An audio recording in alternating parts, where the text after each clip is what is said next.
Olá, pessoal do Facebook da página Movimento Avança Brasil e pessoal do canal Direto aos Fatos. O professor João Carlos voltou aqui, como todo sábado, para explicar para a gente hoje sobre a Revolução Cubana.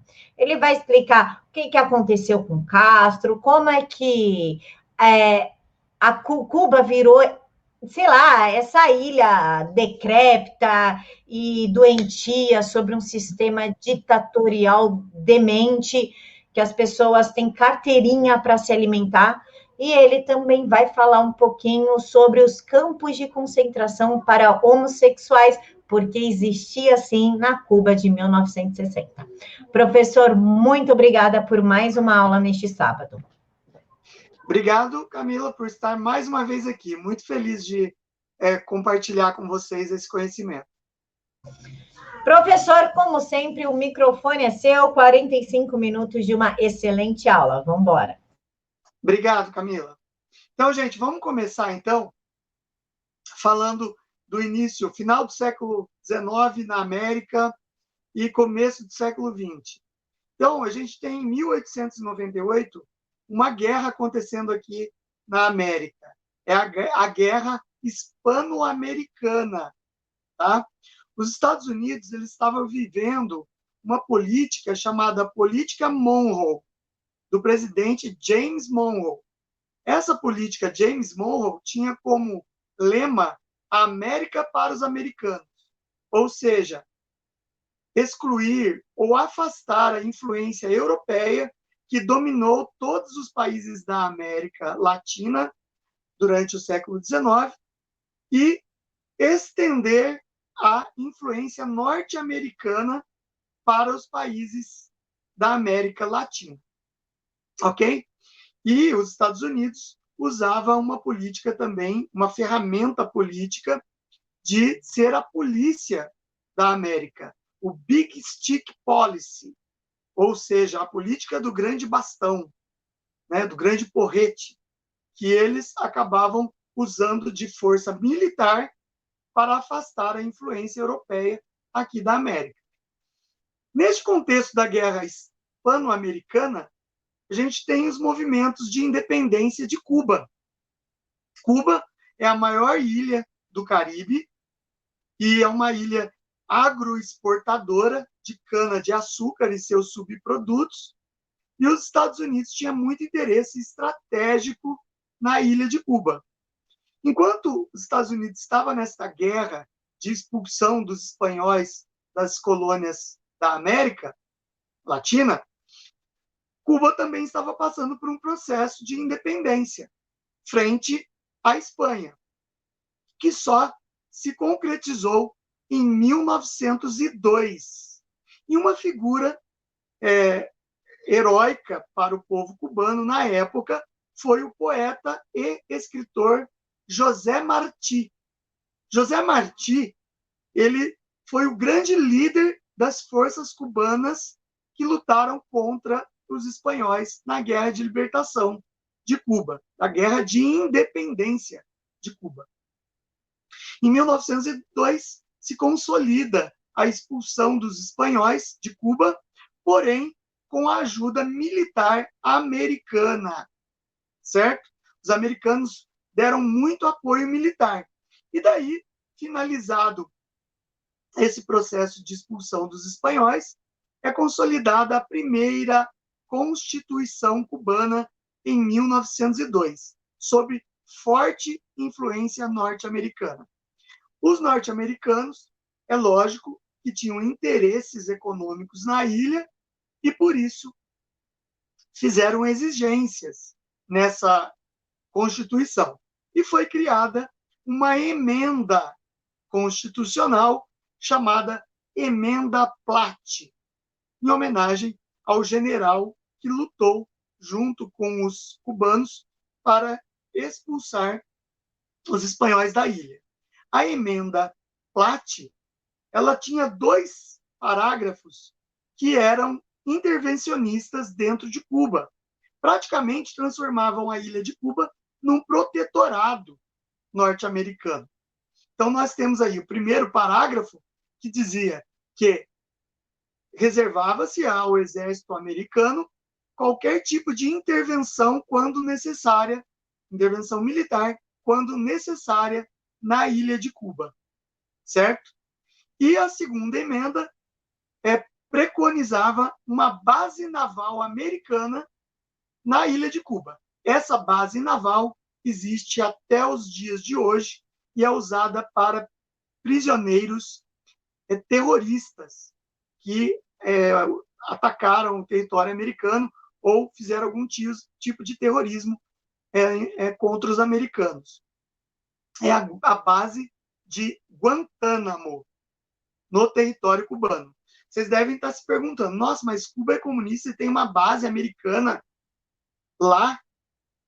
Sim. Até hoje, essa base americana é um território norte-americano em solo cubano, tá? E persiste durante mais de 100 anos, de acordo com a emenda Platt, ok? Então, vamos continuar. Cuba era uma economia monoexportadora de cana-de-açúcar. Só produzia cana-de-açúcar. Ah, mas era só isso que tinha em Cuba? Não. Investidores americanos queriam transformar Cuba num paraíso de cassinos, hotéis e cassinos de luxo. Isso tinha um dedinho também da máfia norte-americana, que já investia nesse ramo de cassinos, hotéis e prostituição. E eles estavam se instalando em Cuba no início do século XX para que Cuba se transformasse num paraíso dos jogos e da diversão adulta no Caribe, certo? E, por outro lado, a população muito pobre de Cuba vivia do campesinato, trabalhando em grandes latifúndios de cana-de-açúcar, e a população das cidades acabavam trabalhando nos hotéis e nos cassinos, ok? A camada elitizada de Cuba, que era ligada à política, era muito corrupta. Cuba tinha uma elite corrupta que se alternava no poder e geralmente fraudava as eleições e usava de violência para conquistar votos das pessoas. Isso não é uma coisa única de Cuba, pré-revolução comunista. Isso acontecia por toda a América Latina. Lembrando que no Brasil nós tínhamos os coronéis no Nordeste, os caudilhos no sul do Brasil, principalmente Rio Grande do Sul e Santa Catarina, que usavam de compra de votos, curral eleitoral e violência para estabelecer o seu domínio em cada região. Em Cuba não era diferente. Também existia esse tipo de política corrupta na época. E neste ínterim, em 1952, elege-se um político cubano, proprietário de terras e da elite cubana, chamado Fulgêncio Batista. Logo, os partidos oposicionistas acusaram Fulgêncio Batista de fraudar nas eleições. Compra de voto, uso de violência em alguns setores de votação. Porém, como isso era usual e a própria oposição usava desses artifícios também, ficou apenas na retórica e o Fulgêncio Batista se instalou no poder. Se instalando no poder a partir de 1952, Fulgêncio Batista ele impõe uma ditadura, que também não é uma coisa nova no início do século XX nas repúblicas latino-americanas. Lembrando que o Brasil, nós tivemos a ditadura do Estado Novo de Vargas em 1937 até 1945. E a Argentina viveu isso com o peronismo do Juan Domingo Perón, uma ditadura nos moldes fascistas, certo? E o Fulgêncio Batista, então, ele instala uma ditadura em Cuba. Essa ditadura era apoiada pelos Estados Unidos, pelos investidores em hotéis, em cassinos no país, e também pelos grandes latifundiários, que viviam das usinas de cana-de-açúcar, ok? Porém, uma classe operária e uma classe estudantil, em Havana, principalmente, a capital da ilha, se opunha ao ditador Fulgêncio Batista. E, neste contexto, sobressai a figura de um líder estudantil que cursava Direito na Universidade de Havana, chamado Fidel Castro. Fidel Castro era filho de fazendeiros ricos do setor canavieiro, certo? Então, ele tinha condições de estudo numa ilha de pouco mais de 6 milhões de habitantes e que 95% não tinha estudo. Ele participava da elite, portanto, ele tinha ingresso às universidades e estudava na melhor universidade do país, que era a Universidade de Havana. E ele se opunha ferozmente contra a ditadura do Fulgêncio Batista. Certo? Em 1953, com 26 anos, o Fidel Castro organizou um grupo armado formado por estudantes e operários oposicionistas ao Fulgêncio Batista e fez um ataque a um quartel na cidade de Santiago de Cuba. O nome do quartel é o quartel Moncada. Foi conhecido esse episódio como o ataque ou o assalto ao quartel Moncada, em que o Fidel Castro, na liderança desse movimento, tentava possuir armas e mobilizar a população com relação à sua causa de luta contra a ditadura do Fulgêncio Batista. Esse ataque foi frustrado, não conseguiu grande efeito, a população não simpatizou com os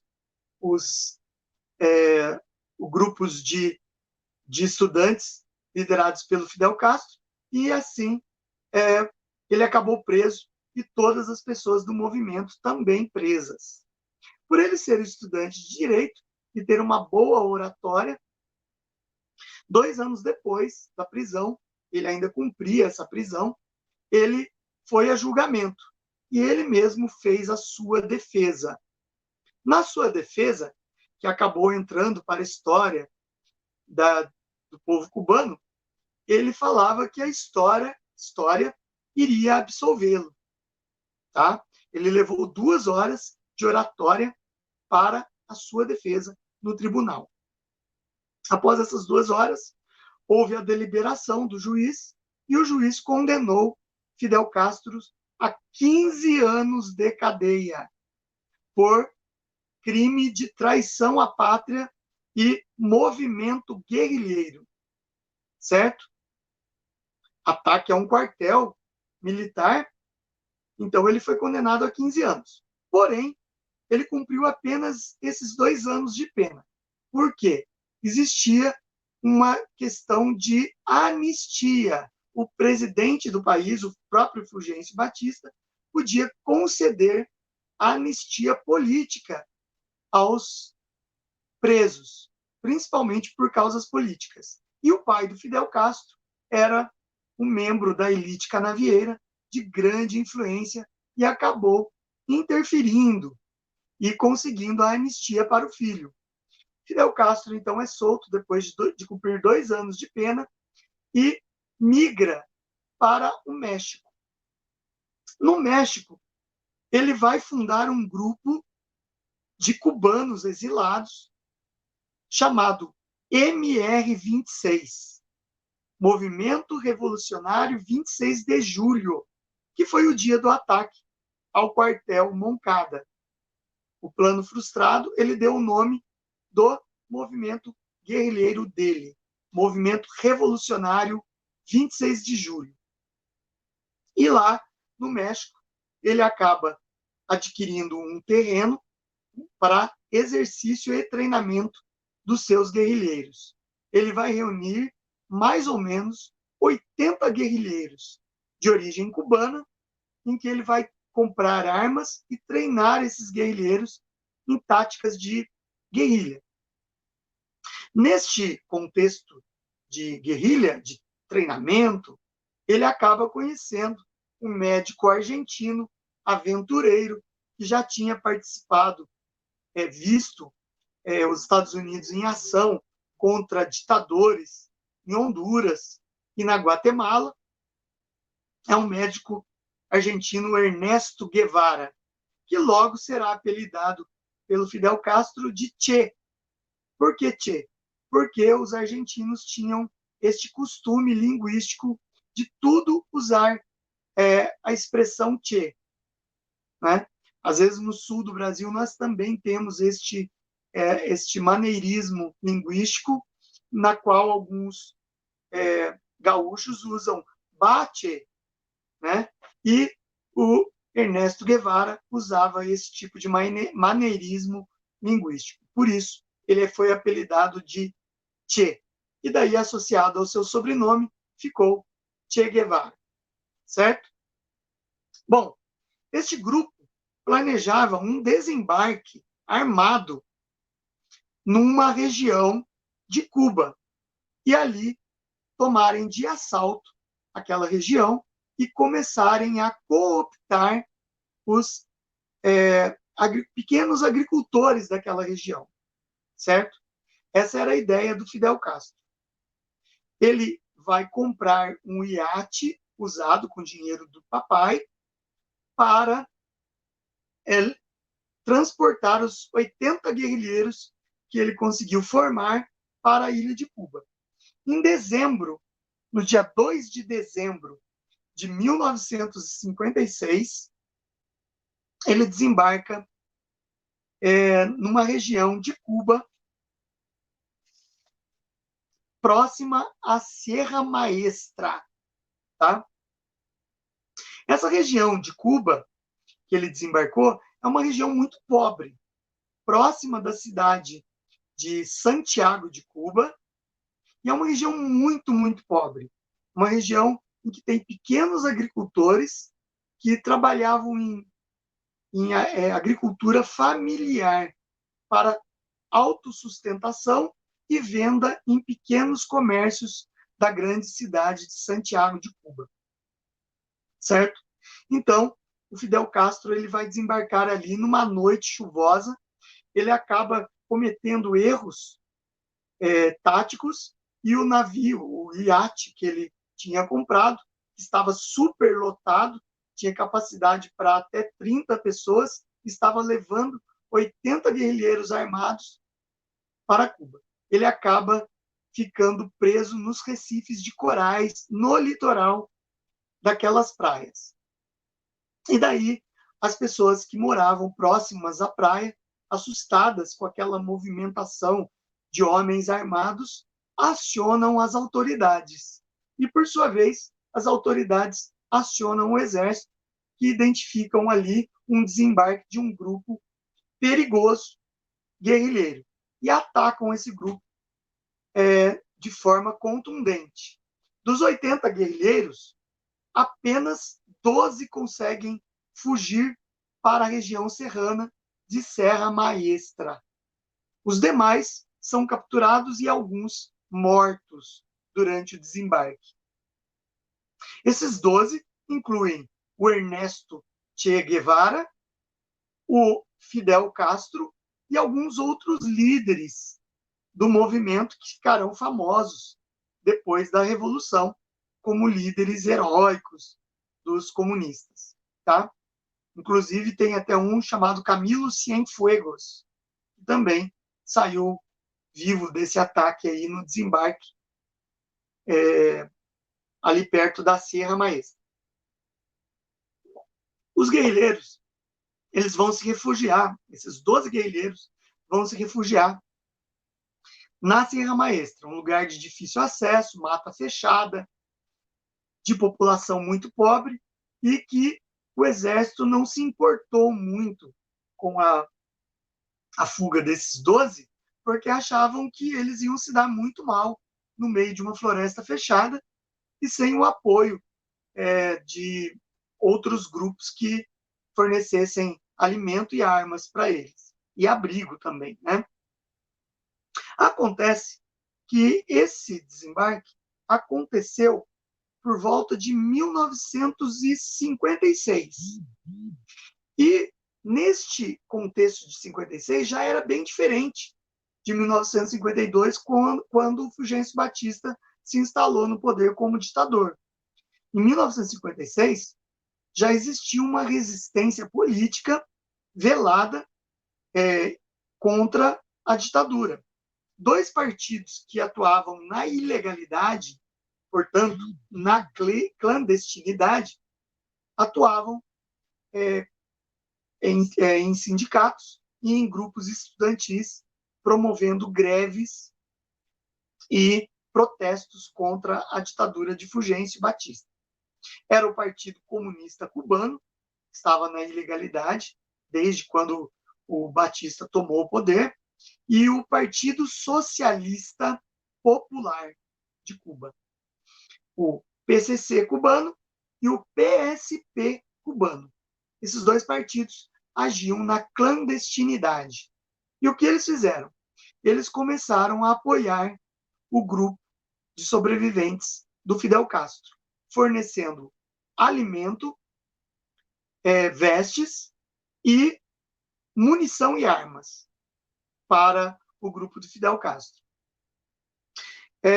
Vários estudantes das universidades foram cooptados nessa época e se somaram ao grupo do Fidel Castro na Cordilheira da Serra Maestra. E lá eles recebiam instrução de tiro e táticas de guerrilha na selva, certo? Esse grupo começou a cooptar também os pequenos proprietários de terra, que pagavam pesados impostos, que viviam uma vida humilde e, sob promessas do grupo guerrilheiro, eles acabaram ingressando no movimento. Esse movimento cresceu, acabou tendo a participação de quase 1.000 adeptos, e daí o Fidel Castro conseguiu formar 4 colunas armadas preparadas para combate. Essas 4 colunas armadas tinham por função atacar quartéis, postos policiais, com isso adquirir as suas armas e conquistar a população dos lugares onde ela agia, redistribuindo ração militar e armas para os camponeses. Então, em grupos separados, em ações noturnas, eles entraram em combate várias vezes contra postos policiais e quartéis.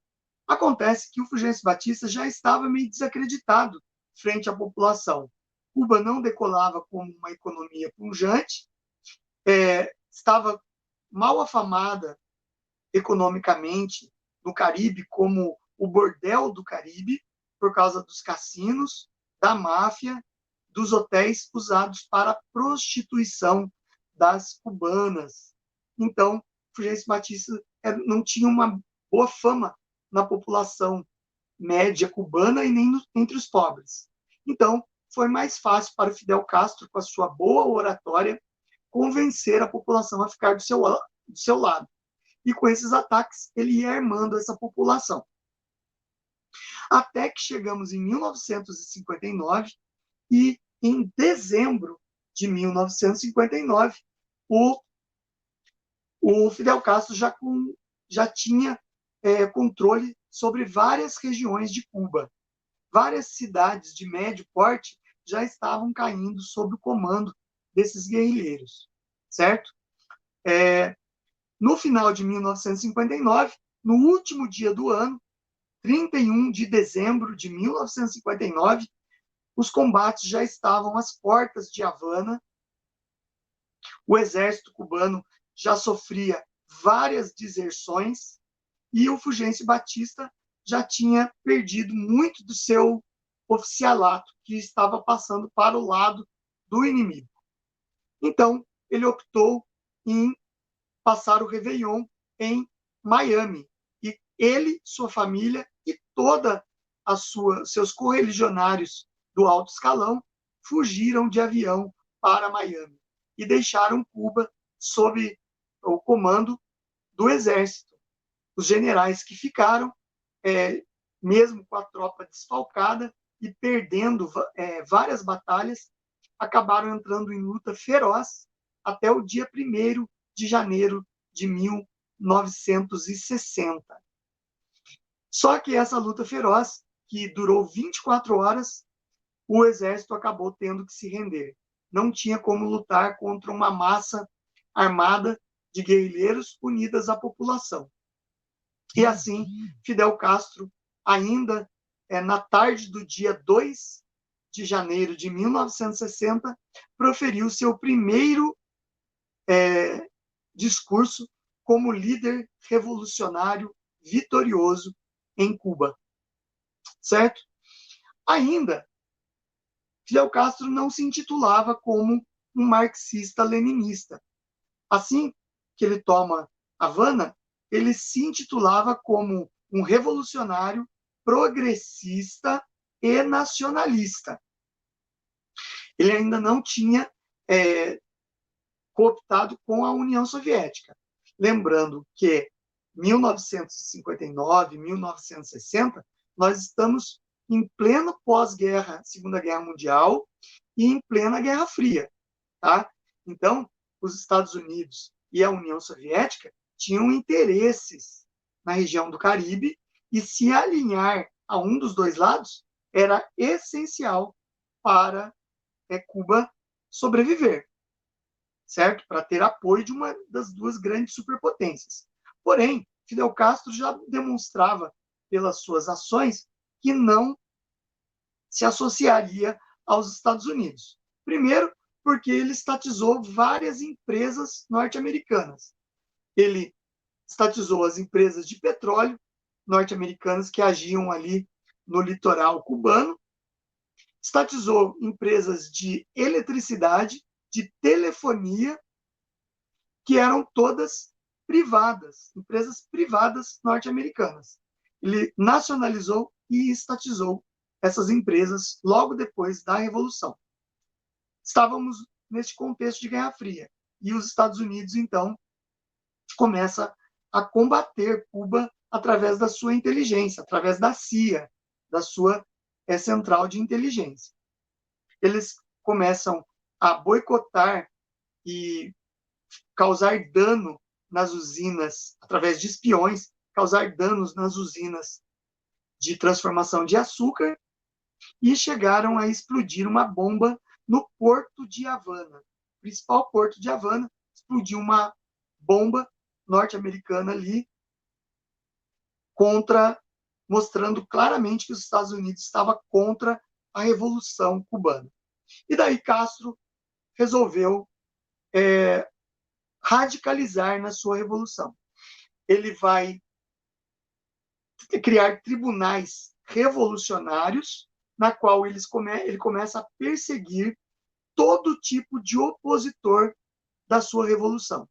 Então ele vai perseguir policiais, que eram da guarda da polícia civil de Cuba, da polícia militar de Cuba, os oficiais do exército que não quiseram cooptar com os revolucionários, eram colocados em paredões de fuzilamento e fuzilados sumariamente. Padres que denunciavam a Revolução Cubana como uma revolução que não respeitava os direitos dos cidadãos, os direitos humanos, eram fuzilados. Políticos e estudantes ditos conservadores ou de direita eram fuzilados sumariamente. E, por incrível que pareça, muita gente desconhece, mas eu vou explicar aqui, os revolucionários cubanos, Fidel Castro, Che Guevara, Camilo Cienfuegos, dentre outros, começaram a perseguir também os homossexuais. Eles eram tratados como a escória, como uma coisa, vamos dizer assim, monstruosa para eles. O Fidel Castro e o Che Guevara chegaram a fuzilar homossexuais. E no decorrer do regime cubano, que vai se estender e se estende até hoje, os homossexuais foram perseguidos. Eles acreditavam que eles tinham que passar por uma tortura para negar e para voltar atrás com relação à homossexualidade. Eles tinham que, muitas vezes, sofrer tortura psicológica. Nas escolas, eles eram vigiados, porque para não aliciarem outras crianças. E o pior de tudo, o mais assim escabroso, criaram campos de concentração no estilo nazi-fascista para colocar homossexuais em Cuba, para trabalhos forçados. E o lema era um lema de Lenin: o trabalho te transformará em homem. Era assim o lema do campo de concentração cubano para homossexuais. Então você vê uma balela da esquerda aí que defende o comunismo falar, levantar bandeiras LGBT e homossexuais. Recentemente, em Cuba, houve uma passeata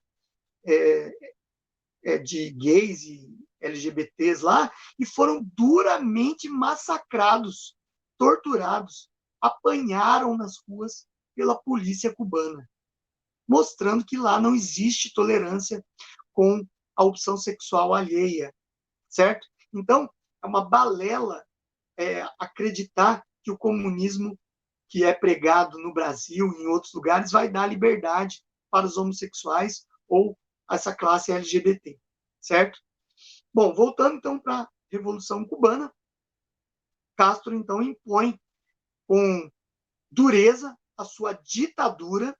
Em 1961, ele, num discurso para todo o país e ao vivo em Cuba, em Havana, ele anuncia que a sua revolução, que era leninista marxista, certo? Ele estava se alinhando oficialmente à União das Repúblicas Socialistas Soviéticas, contrária ao mundo capitalista liderado pelos Estados Unidos. Agora, parem para pensar. A ilha de Cuba, ela fica no centro do Caribe. Está a 80 quilômetros de Miami. Ou seja, está ali no calcanhar dos Estados Unidos. Certo?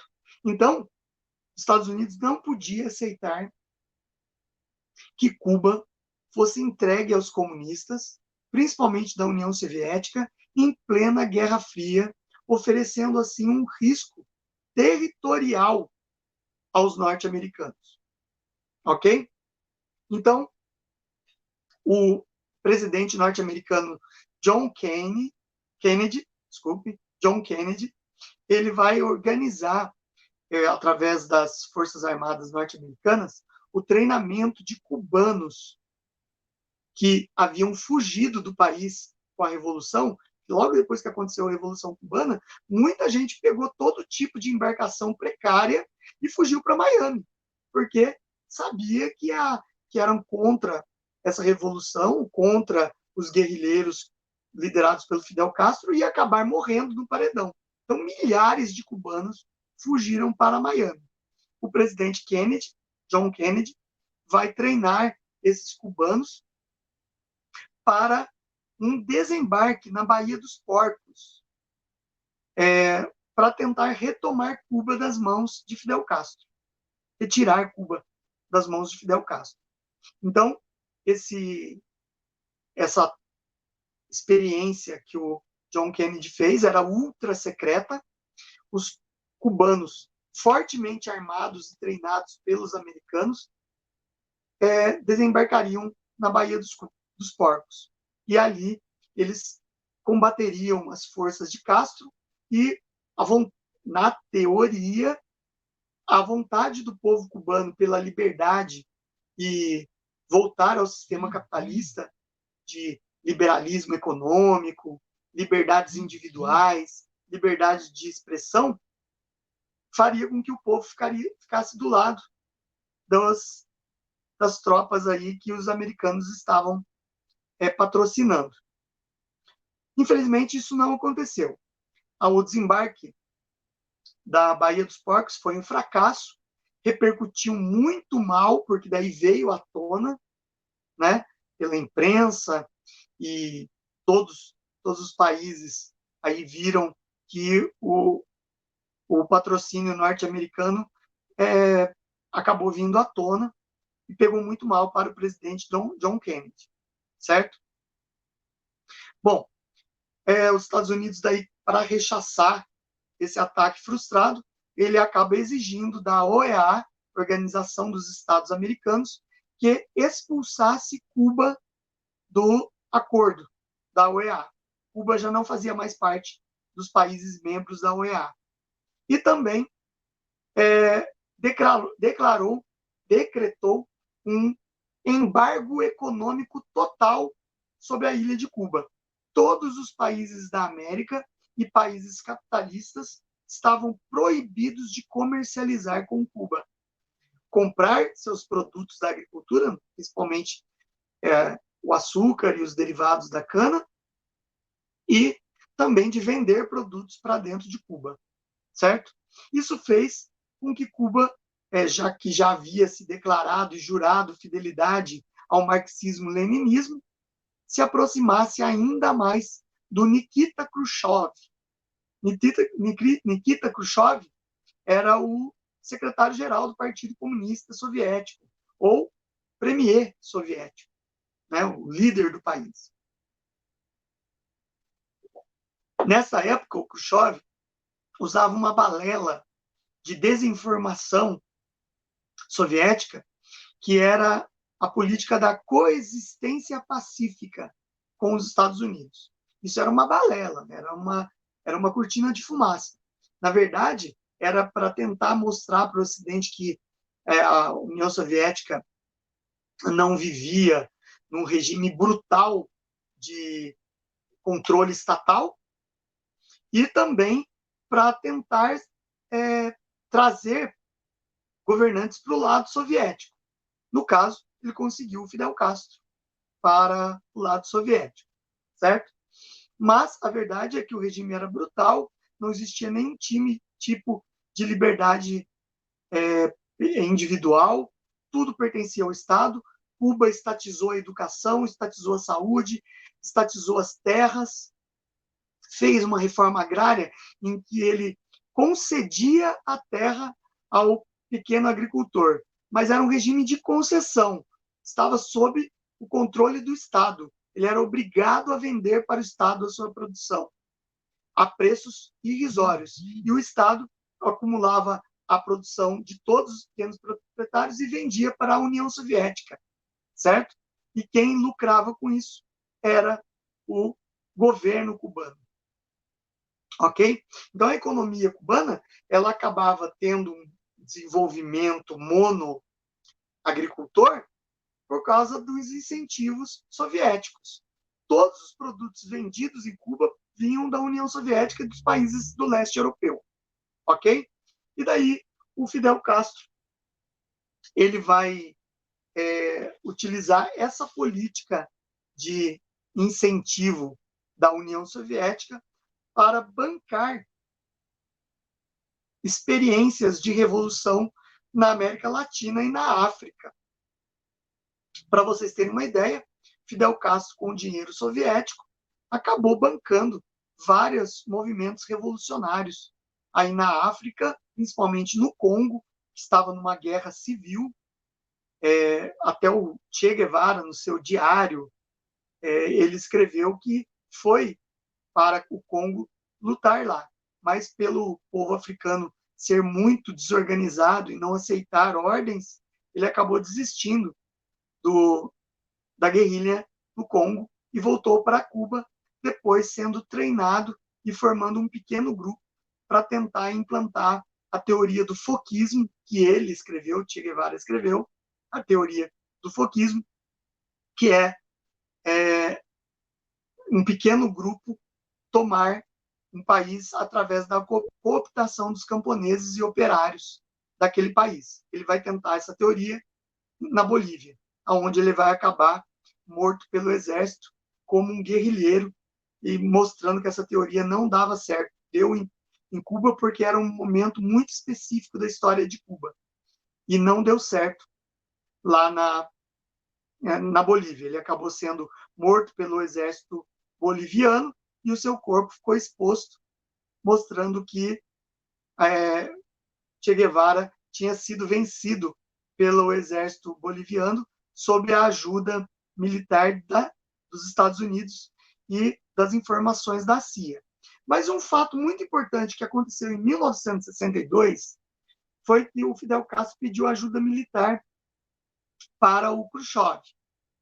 Khrushchev, interessado na região estratégica em que Cuba estava, resolveu instalar mísseis balísticos com ogivas nucleares em Cuba, em 1962. É a chamada crise dos mísseis cubanos. Tá?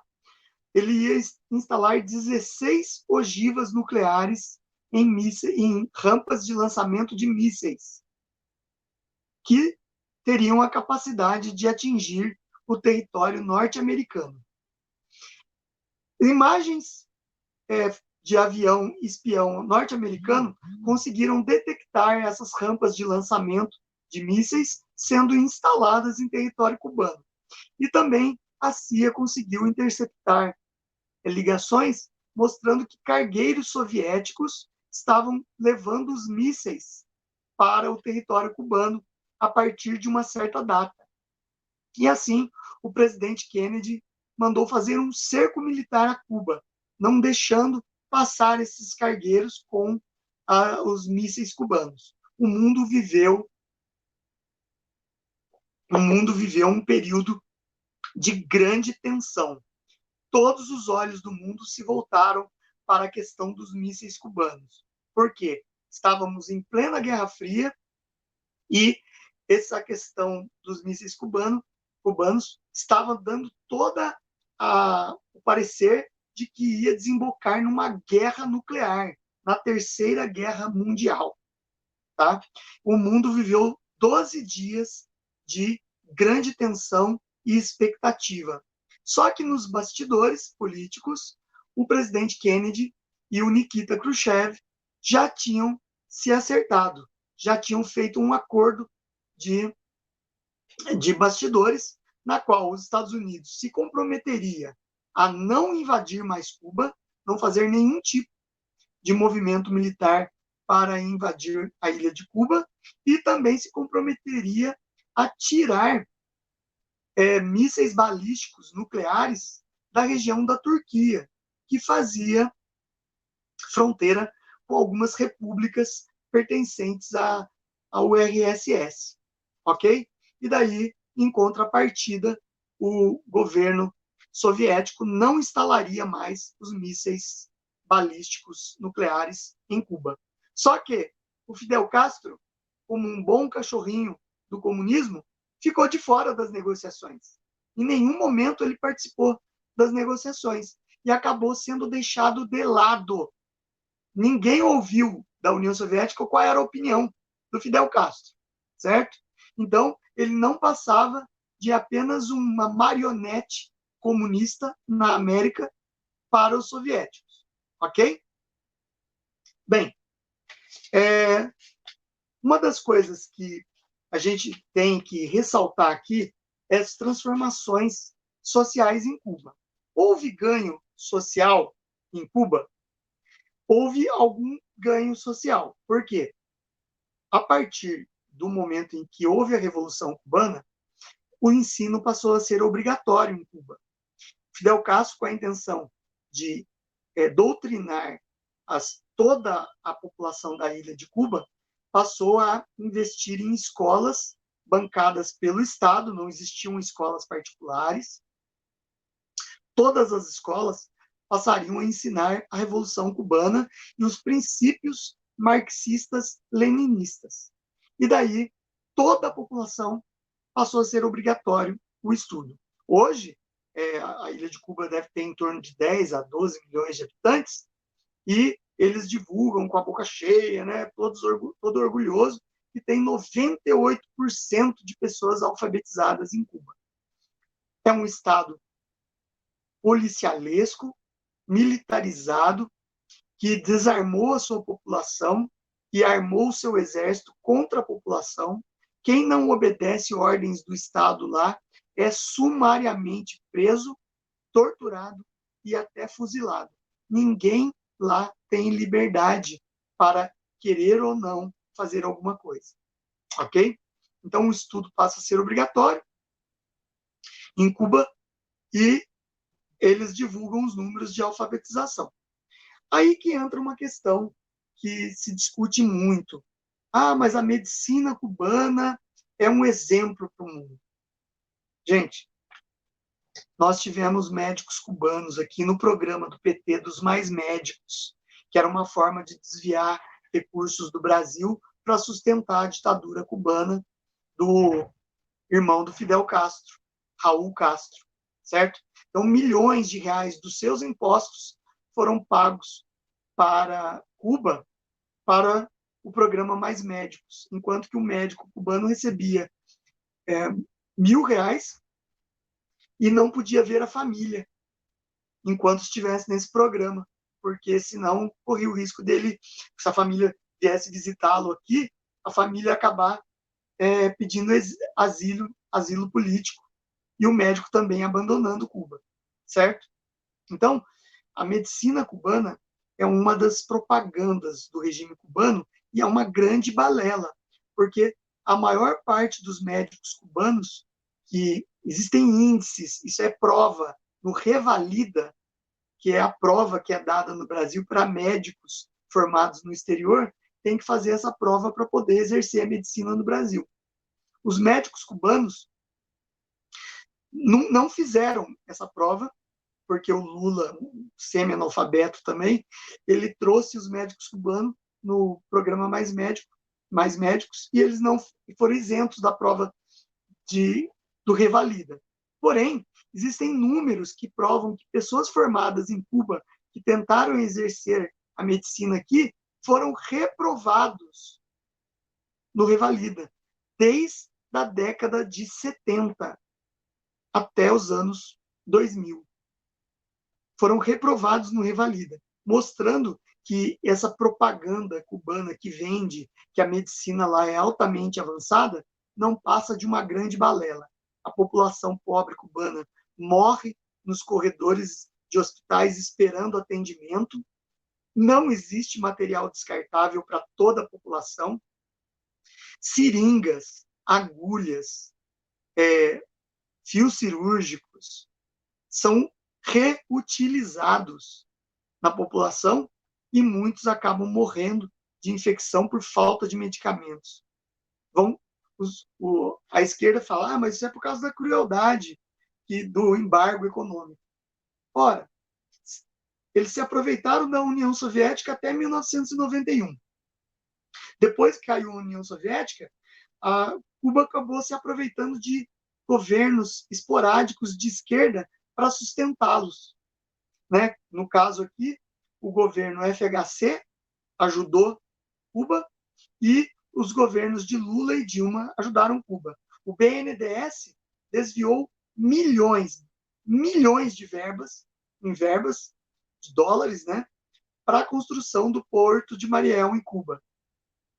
Ok? Que é um porto importante hoje para Cuba, para poder escoar a sua produção aí para países que queiram comprar. Então, vocês veem que é um país de oportunistas, que tem uma educação precária, totalmente doutrinadora, voltada para o marxismo-leninismo, e uma medicina que é usada como propaganda, sendo que os seus profissionais não conseguem passar numa prova de revalidação nos demais países, certo? É preciso que a gente deixe isso muito claro, porque essa é uma das propagandas da esquerda no Brasil. Olha, a medicina cubana é um exemplo. Olha as taxas de estudantes universitários em Cuba, tem 99% de estudantes. As universidades lá também são todas controladas pelo Estado, só se ensina o que o Estado quer e o que vai ser utilizado pelo Estado. O resto não interessa. Se você quer ser, por exemplo, engenheiro ambiental, isso aí não interessa para o Estado. Você não pode fazer o que você quer. Você só pode estudar o que o Estado necessita. Sem dizer que é o maior índice de população formada em universidade que se prostitui, porque não tem como viver. Um médico lá ganha a mesma coisa, não desfazendo da profissão, mas o médico estudou muito mais para isso, e ele ganha a mesma coisa que um faxineiro e que uma pessoa que trabalha nas obras públicas, né, como pedreiro.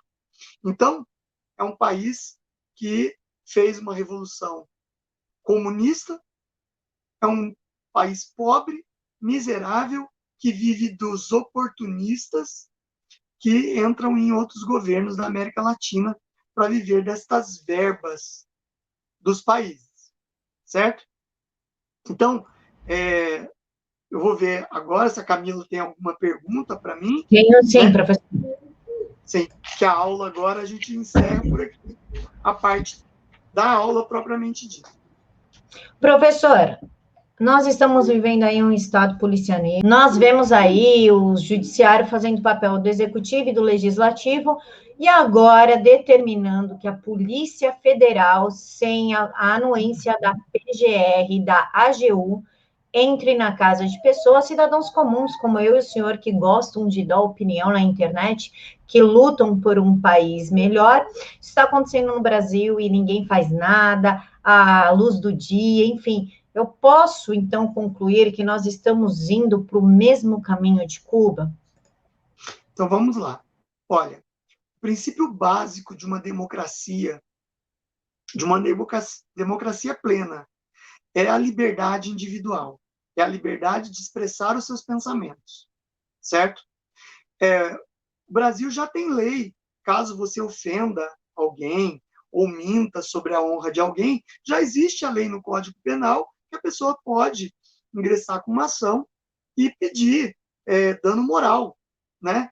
Agora, você vê o judiciário, a Suprema Corte do Judiciário de um país, passando por cima da Constituição, do direito fundamental do cidadão, numa democracia que se diz livre, de invadir a casa, de impedir você de dar opiniões em redes sociais, expressar o seu livre pensamento.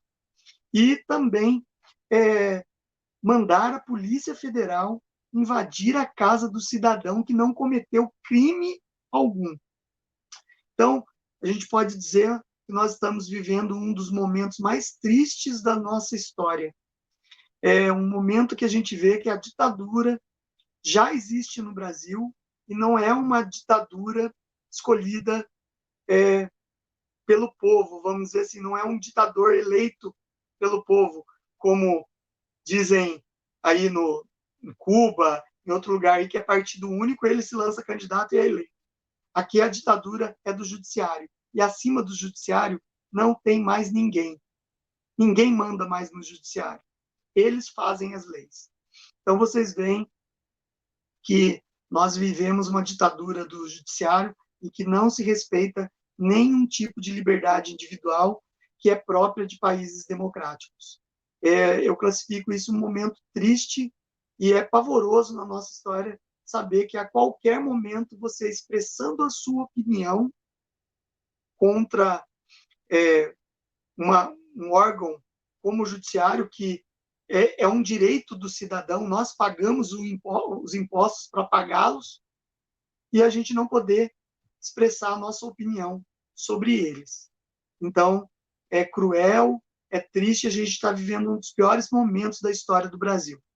Eu tuitei essa semana o seguinte, que foi só nós elegermos um presidente conservador que nós vemos a ditadura do judiciário sendo instalada, acabando com qualquer tipo de liberdade individual, liberdade de expressão, os governadores utilizando de manobras de estado de emergência para roubar verbas públicas, desviar verbas públicas, e o Senado e o Congresso impedindo que pautas do governo sejam colocadas em votação. Foi só um presidente conservador chegar ao poder para a gente ver claramente como o Brasil vive uma ditadura de conluio do judiciário com o legislativo e os governadores estaduais. É isso, Camila. Professor, muito obrigada. Pessoal, esse é o professor João Carlos. Eu vou deixar para vocês na caixa de informações. YouTube em cima, Facebook. Não. YouTube embaixo, Facebook em cima. Aí vocês vão lá no canal dele, último vídeo, deixem as perguntas, escolham temas. No Twitter dele é mais fácil para vocês decidirem um tema para ele voltar no sábado para falar o tema que vocês escolheram. Não sei, se alguém puder, assim, tipo assim, escolher sobre a África, Titi agradece. Mas aí vocês escutem com o professor, tá bom? Só a minha opinião. Professor, mais uma vez, muito obrigada. Eu que agradeço, Camila, agradeço aos seus espectadores também. É muito bom estar com vocês aí compartilhando as opiniões e também a aula, que é muito interessante vocês saberem a verdade, né?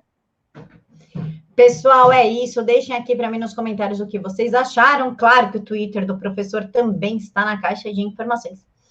Mil beijos no coração de todos. Que Jesus os abençoe muito e muito. Fiquem todos com Deus.